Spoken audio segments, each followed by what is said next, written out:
একজন পিতা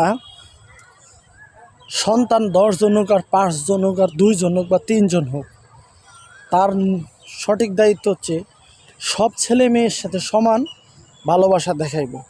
সে তার কিছু ছেলেরে ভালোবাসবো, কিছু মেয়েরে ভালোবাসবো না। আসলে সে পিতা হিসাবে একজন বা 4 জন ছেলে মেয়ে আছে, আপনি একজনকে ভালোবাসবেন, বাকিদেরকে ভালোবাসবেন না, এটা হইতে পারে না। আপনি চেষ্টা করবেন সবাইকে সমান ভালোবাসা দিতে, নয়তো একদিন এই ছেলে মেয়েগুলো যখন বড় হবে, তারা আপনার এই এই যে একতরফা ভালোবাসার কারণে তারা দেখবেন আপনাকে ওইভাবেই ঘৃণা করবে। কারণ তারা মনে করবো যে আমাদের সাথে উনি সবসময় একতরফা ভালোবাসা দেখাইতো, তিনি ভালোবাসা সঠিক করতে পারেনি।